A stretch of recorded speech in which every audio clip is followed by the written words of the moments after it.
I'm Kristen Hoetzel, vacation planner, world traveler, Disney foodie, and theme park fan. I'm Aljon Go. I'm the husband who's also Disney, Star Wars, and Marvel Comics fan. And together, we host a Disney List podcast. Every week, you'll hear us list our favorite things about Disney theme parks, films, shows, travel, Marvel, and Star Wars in a top 10 list, rankings, and more. That's an impressive list. Subscribe to the Disney List podcast on Spotify, Apple Podcasts, iHeartRadio, or your favorite podcast platform. You can even stream us on Sorcerer Radio at srsounds.com and check out our live shows on Facebook. The Disney List podcast. Visit thedisneylist.com.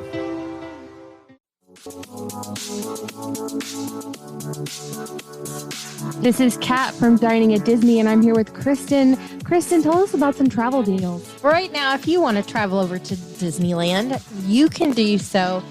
They've got a deal where you can save up to 25% off on select stays of 4 nights or longer. And that, of course, includes Disney's Grand Californian Hotel and Spa, Disneyland Hotel, and Disney's Paradise Pier Hotel. And this is going to be for travel dates now through September 29th.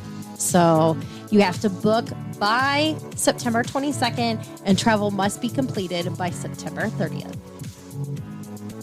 And Kristen, where can people contact you to book these incredible vacations? At themeparksandcruises@gmail.com. Producer Aljon here with today's sponsor of the Dining at Disney podcast. We use the Shure MV7 podcast microphone bundle. And thank you to Shure for sponsoring this episode.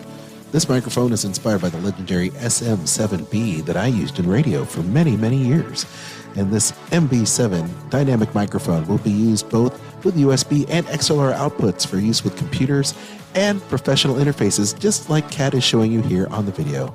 So you can connect via USB, explore additional setup features using XLR outputs, the auto level mode, and the Shure Plus Motif app for all your smart devices as well as your PC or Mac, so you can control your vocal tone as well as all these great tones and compression from your mic. You can use auto level mode, which makes your conference calls sound much more magical. Let the mic do the work for you and pick up the MB7 podcast microphone and the bundle that includes an awesome stand. Check it out at our link in our show notes for sure, SHURE.com. And also our friends at Gator Frameworks, stands and accessories for podcasters, content creators, music, lighting, and AV equipment. Up your game and have fun with these awesome studio furniture quality stands and desks. Check them out at GatorFrameworks.com. From the Gator Framework Studio in Music City, it's the Dining at Disney podcast. You know the thing about good food? It brings folks together, all walks of life. You'll discover all the best restaurants and food as you hungrily explore the Disney parks. Let's do this thing! The Dining at Disney podcast with your hosts, Kristen Hoetzel, Bubba Alvarez, and Kat Arcori. Welcome to the Dining at Disney podcast. I am Kristen, Disney park enthusiast, foodie, and travel expert. And I'm Aljon. I'm a podcaster, is also, and you see, I'm not used to. I'm producer Aljon. Pop culturist, Marvel, Disney, and Star Wars fan. I thought Kat might be going first, but you're right. I'm playing the role of the Bubba today, so that's why I was taken off guard, because I normally don't talk. And she's like, "Oh, are you going to take over for Bubba today?" And I said, "Sure, I will." And then I realized, "Oh yeah, that's my line." Reading is hard, phonics are fundamental, and I'm Kat, experiential producer, currently coming to you from the top of my depression pile of clothes. Welcome to the show. If you haven't already, make sure you like, subscribe, and click that notification bell. So, Kat, you want to talk about what we're talking about? Yes, of course I do. We're going to talk about themed dining. And you might say that all dining at Disney World is themed. You'd be wrong. These are the most exceptional themed restaurants, in our opinion. You know, if we think we're wrong, come at us in the comments. The ones that we think hold the highest esteem for us in our experience, things we love to eat, well themed. That's all I have. Is that everything? That's everything. Experiential. Okay. Right. I think because There are so many choices that we should leave out the bars and lounges. Agree. That's a whole other show. And just stick with restaurants. Okay. Because, a lot of times people like include like the bars and the lounges and that as well. But I feel like there's just too much. There's too many, like we could be here all night talking about our favorites then. So. That's true. And there's so many, and we need to keep having shows. So that will be another day. Oh yes. Okay. There's another day. It's coming. You should go first. I should go first. Okay. Unless you're having a panic moment, then I'll go first. Off the top of my head, I am going to go with one of them being Hoop-Dee-Doo musical review. Ooh. Okay. All right. Because you have that whole frontier theater environment. Yes. Which is very cool. You have a stage show, which, it's so much fun. And then the food goes well with that. Which overall, Disney does a great job with the food going with the theming of the place. So you have the really cool frontier environment, and then your food being ribs and chicken and, barbecue beans. You've got your cornbread. It's so American. It's delicious, entertaining, and just overall great theming for the restaurant. Definitely. Aljon, do you want to go next? Oh, of course. I'm going to say be our guest. How can you not talk about the castle at Be Our Guest and not feel like you're going into the actual animated classic? You walk in. Well, actually, let's start first. Before you walk in, you have the entire theming as you enter the castle. Of course, it's the forced perspective. You look at it from far away. You're immediately drawn to it there in New Fantasyland. You go in. It looks like the castle. You have this nice bridge, and then you walk in, and you're greeted by everything you see in the film, from the knights and the armor all the way to the big grand ballroom. You've got the West Wing. You've got the library. The list goes on and on. It looks exactly as it should if you remember the film. Everything about it looks amazing. And the colors are so dynamic. The special effects in the West Wing are amazing. And, of course, as you sit in the grand ballroom, there's weather changes and season changes and all kinds of really cool things that happen. So you feel like you're being immersed in the film. Not to mention the great food, the menu offerings, the gray stuff. It's delicious. Okay, so don't believe me, you can ask the dishes. Thank you. I set it up and you pull them down just like that. So 100% Be Our Guest restaurant should be on the list because everything is great. And the servers too. Let's not forget the staff. The staff is exactly dressed in period. And I say period very loosely because, it's an interpretation. So just like everything else in there, because we know that it's fiction, but it's good. It's fun. Truth. Yes. Okay, Kat.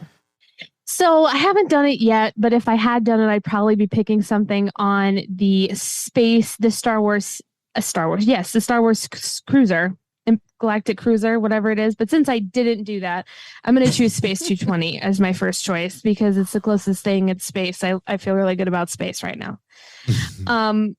When you enter, it's over there in Future World, first off, to begin with, which is not Future World anymore, right? It's something else now. It's a whole bunch of different pieces. Yeah, whatever. It's right there by Mission Space. So you're already like in the futuristic spacey mood. And then you go in, you do the whole elevator to 220 miles above the Earth, which is really unsettling, but also very cool. And you walk into the spinning gardens, which are super fun. And then, of course, you walk into the dining room and you see the almost 360-degree screens broadcasting space with their astronauts and their spaceships and their shooting stars and satellites, what have you. It's really cool in there. And then on top of that, all of the food looks spacey, futuristic, like tiny art pieces for you to eat. And it's all delicious. So yeah, Space 220, I'm going to choose. We had a really good experience there. It's like an echo chamber, like how I would imagine it would be if I was like in Space Odyssey 2001 and Hal was yelling at me. That's how I feel like it would sound in there. So it's right, good. Kat. Yeah. That's my impersonation of Hal. It's good. It's good. All right. Yeah. So I enjoy it. They have down to calling their different courses, the liftoffs and the star course and what have you. They took a great care in naming their dishes and great care in the theming of the restaurant, and even down to the silverware, which looks a little futuristic. It's like black metallic silverware, which is kind of cool. That's the theme and entertainment nerd in me who's like, look at this plate. That's where we're at. So yeah, Space 220, that's going to be my first pick over at Epcot. Okay, so I'm going to now head over to Magic Kingdom. And the first thing that always comes to your mind when you think of Magic Kingdom is the castle. Mm-hmm. And in the castle, you have Cinderella's royal table. Currently, it's not doing the character dining. The character dining, so you can't meet your princesses and all. But this restaurant is beautiful inside, and they did a really good job of trying to pull those pieces from the European castles to make it look, like you're inside an actual castle. With you've got the family crests and things like that throughout the restaurant. Yep. And then for your dishes, of course, Cinderella, you've got a Jacques and a Gus cheesecake for dessert, or a coffee pots de creme. Your entrees include things like the magic carpet ride, Aladdin. So there's, even the dishes have nods to some of your princesses. But I really do like the decor of it. It's a beautiful restaurant. And if you're never going to get a chance to actually visit a castle in real life, since in the U.S. we don't actually have castles here, that you can get an idea of what it would be like inside a castle by going to Cinderella's. Yeah. And what little girl doesn't want to go and dine inside the castle? Or little boy, honestly. Yeah. You can be a little knight. You grow up watching these films, and then you step inside, you're like, wow, this is super cool. I know I felt that way as an adult. And you have the stained glass windows, which are always pretty. It's beautiful. Beautiful place. Okay. What is yours? Your next one, Aljon. So I'm going back to Coral Reef. I seem to talk about this a lot, but, does it look a little dated? Yeah, maybe. Okay. But in terms of the theming, it fits. You're in the seas over there at Epcot. You're exploring the water. You're there with 2,000 amazing sea creatures in this huge, huge tank. And so you get to see them take care of the marina life. You get to sit and you get to watch all the great life go by, whether it's a ray or a shark or all these tropical fish. Like, it's just an amazing view. And the food is great too. I mean, I've never been disappointed at any meal or service at Coral Reef. So I think it's just really great. And so, people can go in there and it's casual, but it's pretty nice. The atmosphere is nice and dark. So it's great for everybody from the family who will really like all the different things they can look and see as they eat. And there's a fish guide too, so you can kind of be on the lookout for that. So there's a little education value there for the kiddos and yourself. But, the food in the menu is not bad at all. And of course, would you want to try, some of the fish? Well, sure. You can do surf and turf, but you can always get the mahi or the salmon. That's always a lot of fun. And they also have just a wide variety of cocktails, et cetera, there too. So, food is great.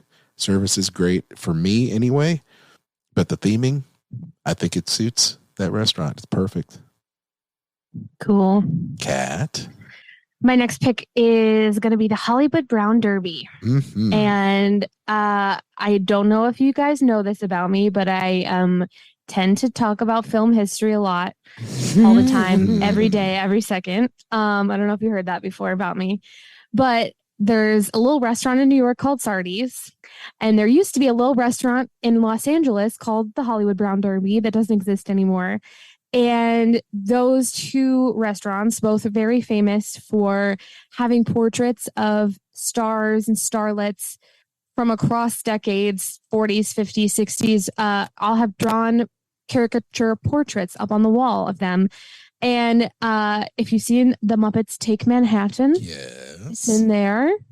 We love The Muppets. So good. And I love the Brown Derby because there will always be a small part of me who is just absolute trash for an old school steakhouse, like a little Rat Pack, red leather booth steakhouse. And this takes that to the next level, in my opinion, because it combines it with not only my love for old Hollywood, but also just my love for lore and the lore of Hollywood and the way that we imagine it, even though the way that it actually was kind of garbage and terrifying and horrible to women. But you're right.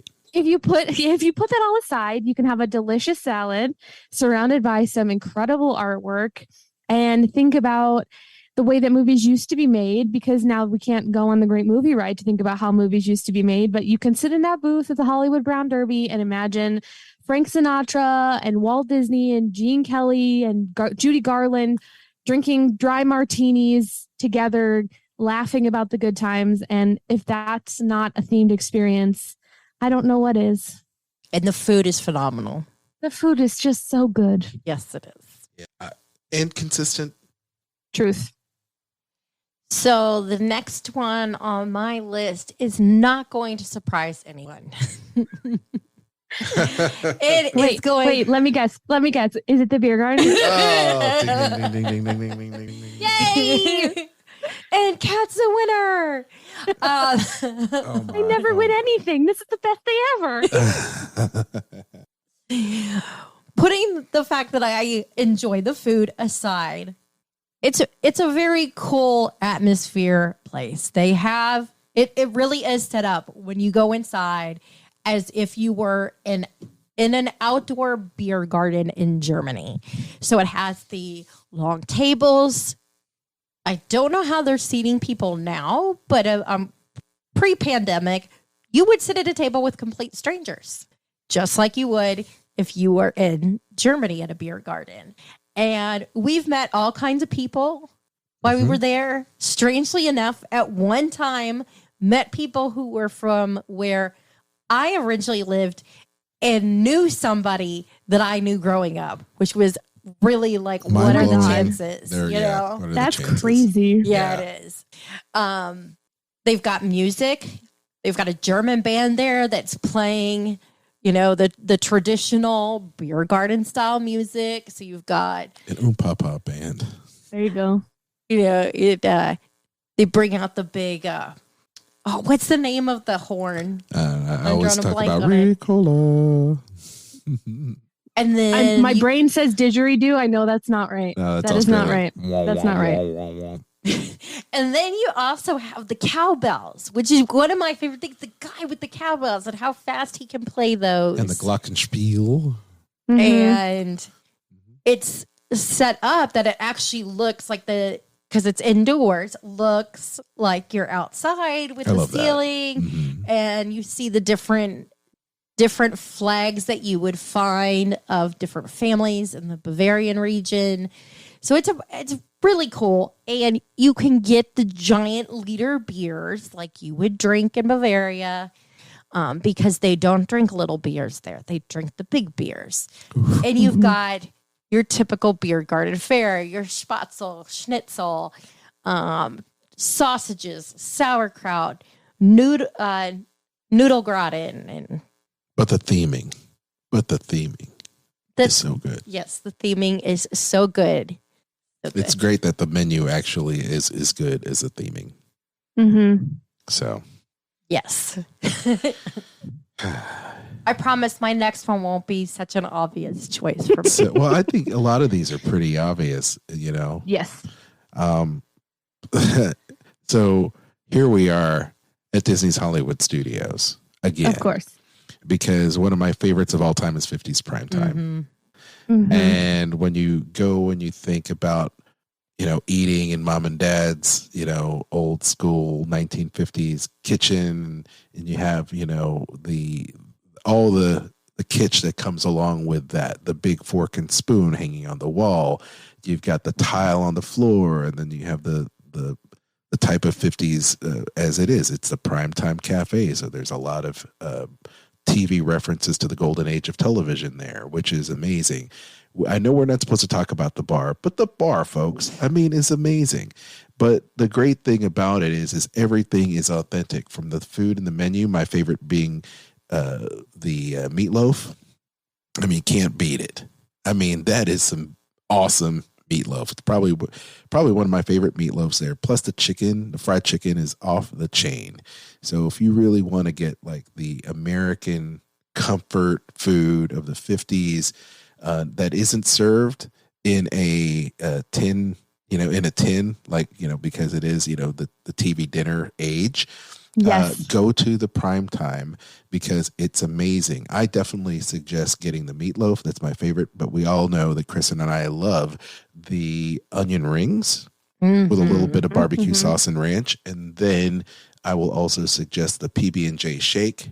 You can get that alcohol or without alcohol, and you can actually get one to go. I like their wedge salad sans blue cheese. I absolutely love that. But with blue cheese for you. Yes, blue cheese for me. So once again, good stuff there. And I love the theming and the menu. So that plus the staff, and they're dressed like, all right, we're looking for the kids, we're looking for these kids. This is the party. It's like, it's time to eat, do this. And it's just wonderful. And they can be snarky and sarcastic, but all in good flavored fun. So definitely check out 50s Primetime. Mm-hmm. Because you're dining with your cousins. That's right. You're dining with your cousins for sure. What's your next one? Love Kat? it. Let's go to Disney Springs. My next one is going to be the Edison. Oh, very nice. Nice choice. Which falls into a bar as well, I know, but they have a great theme. The Edison is, of course, an electric company themed for Thomas Edison.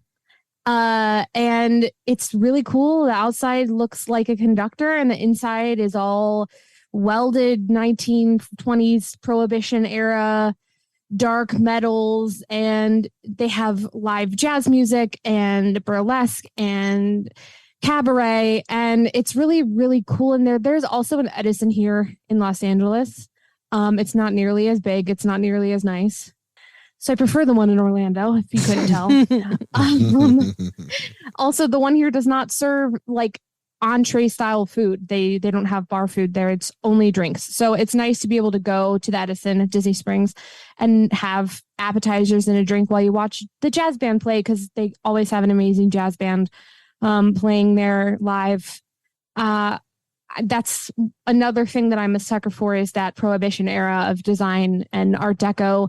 So when you go into that, Edison, you see all the gears and the wire works and the electric sparking Tesla coil type things. Yes. It really gives you that, that It's feel industrial. of that time period. Yeah, it's very industrial. It's very Art Deco. It's very steampunk. Yeah. Yeah, it gives you all those vibes. And then, you can order an absinthe drink if you really want to. Have a little visit from the Green Fairy and pretend that you're Daisy and Gatsby and whoever, and, do the Charleston. It's great. I like it there a lot. And they have wonderful themed events there also. So they are leaning into that themed entertainment portion of their restaurant. And I think they're doing a great job. I love and then watching also you can sorry, go ahead. I was going to say, I love watching bands perform there. Oh, yes, definitely. So good.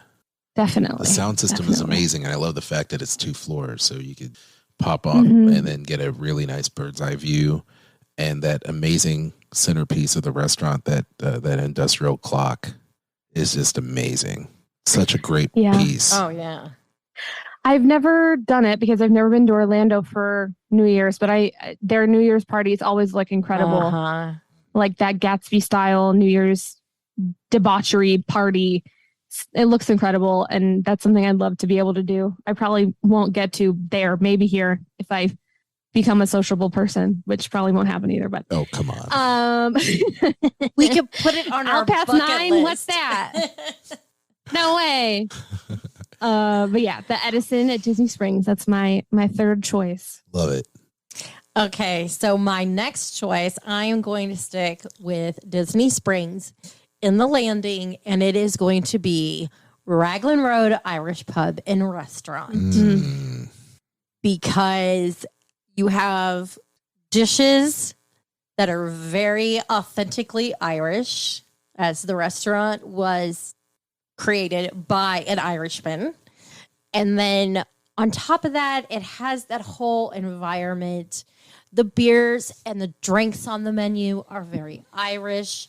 You have the Irish dancers, the live bands there. Many of them come from Ireland or somewhere else in the UK that are performing. And the great thing is you can sit inside. They also have the outside patio area where you can eat and drink, and they've got music.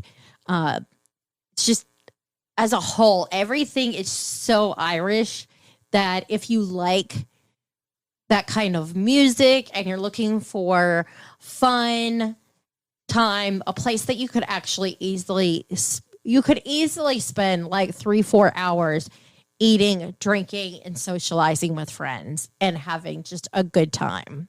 And they've just done a great job in that restaurant.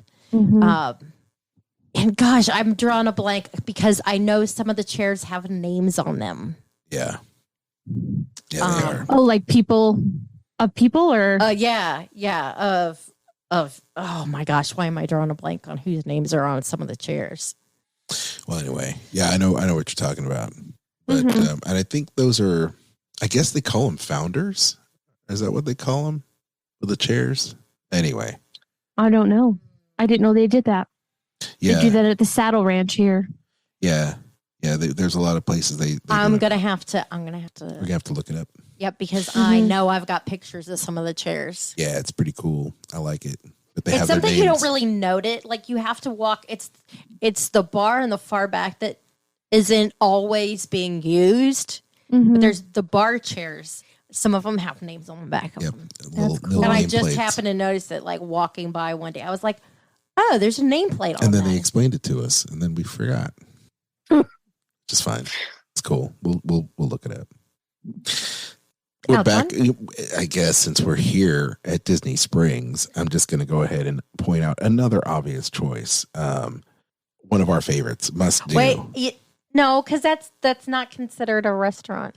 Really? No, that goes in another show. Oh, I'm sorry. Well, boo-hoo on you. Well, I guess we're going to save it. No. I chose poorly because they have food there. They do have food, but that's not its primary purpose. Its primary purpose is in the name. Oh, okay. Bar. Well, that's fine. You don't have to. Well, that's fine. I'm sorry. I'm ruining your fun. You're ruining my fun, but that's okay because I'm going to go back to, what am I going to go back to? I'm going to go back to, can I talk about this? Can I talk about that or no?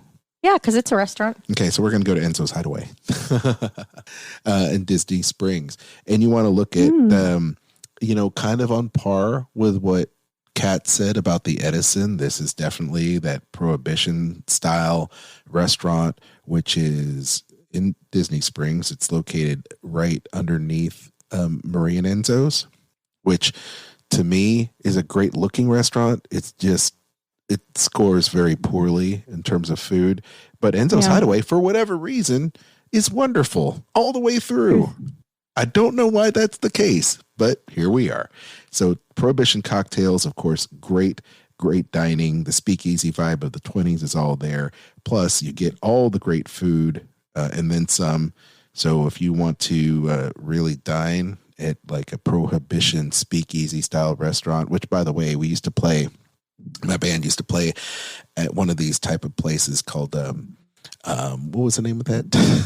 That place we used to play in downtown Nashville all the time on 2nd Avenue. Now I'm having a total brain freeze on Windows on the Cumberland. Nope. No? Nope. It was, but anyway, it was just like that. And I had it on the tip of my tongue, but it's where we would play. Anyway, The Spot?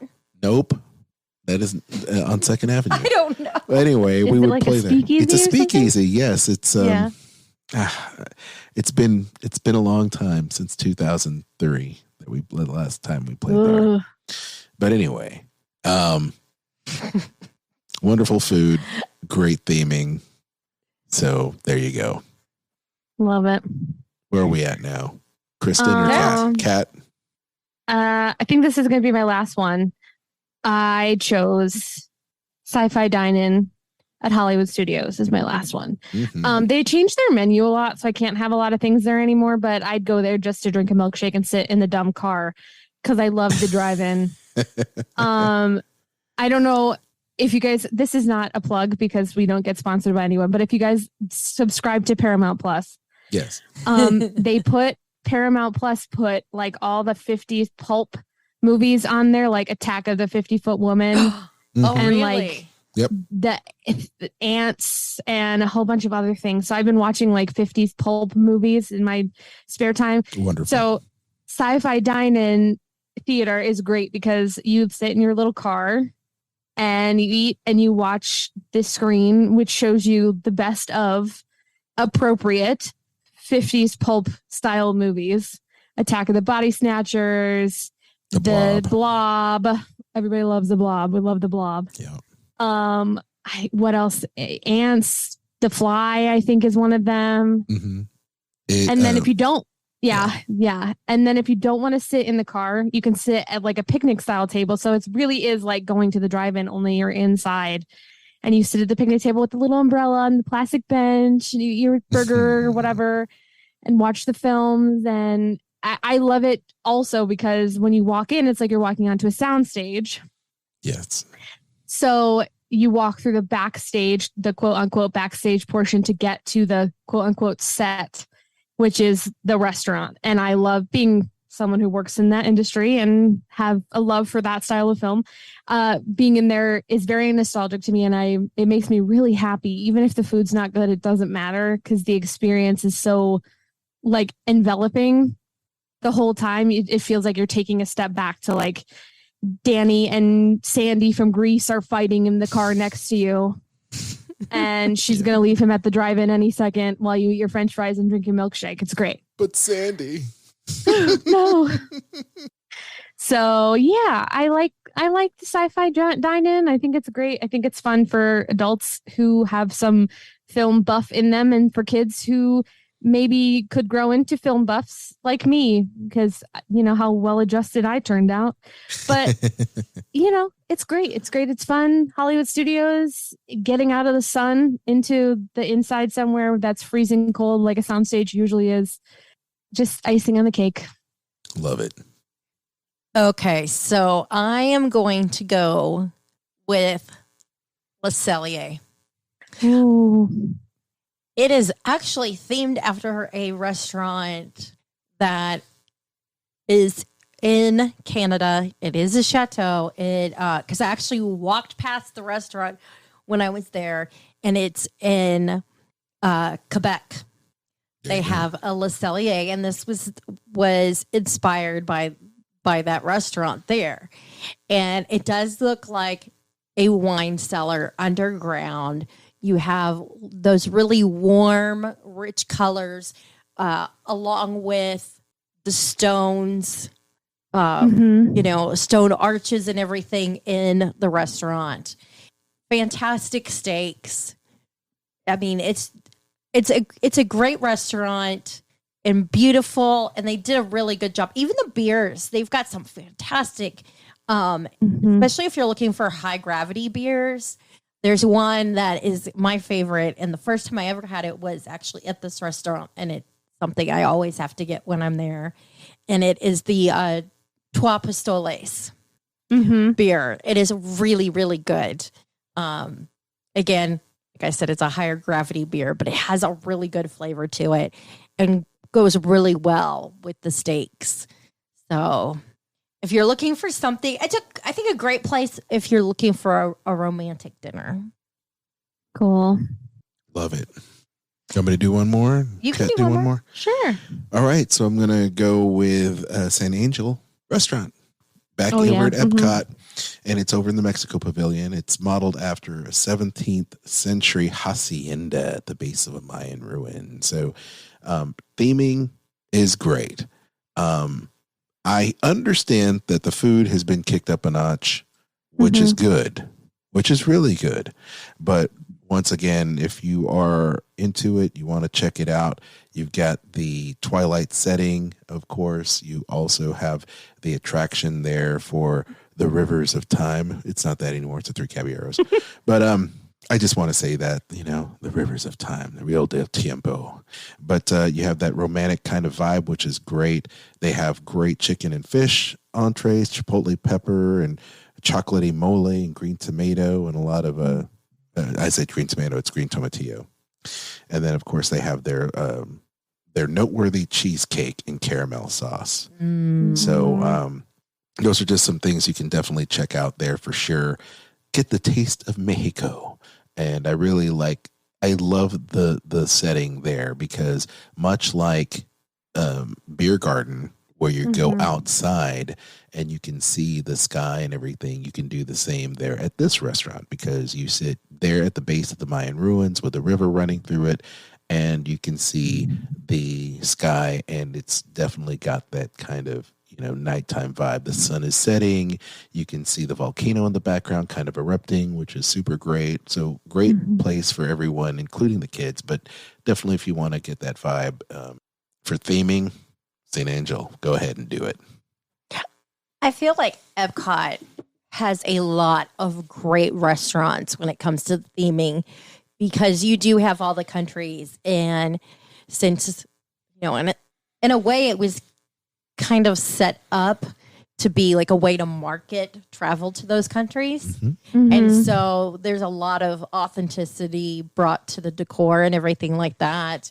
And to encourage people to travel to those places. So I think you find a lot of fantastic theming for that reason when it comes to the restaurants, especially in the World Showcase. Oh, yeah. And we didn't even get to talk about the resorts or Animal Kingdom or anything like that, really, other than, what we talked about. But there's so many. There is so many. Like Sanaa. Where else are you going to dine and look out the window at animals on a savanna? Truth. Yeah, exactly. And I was surprised, Kat, that you did not have Rose and Crown on your list. I feel like I've talked about Rose and Crown like the last 4 shows. So I made a conscious effort to shut up about Rose and Crown. Next time, though, we'll be back. Yeah, and we didn't even talk about the Skipper Canteen either. No, no, we did not. Which that is one's also really good too. It's a lot of fun, So I'm sure this show is just probably part 1 of another series we could do, like more. Well, we didn't do any bars and lounges. Yep. No. We didn't cover quick service Or the resorts. Or Disneyland. Yeah. Truth. Yeah.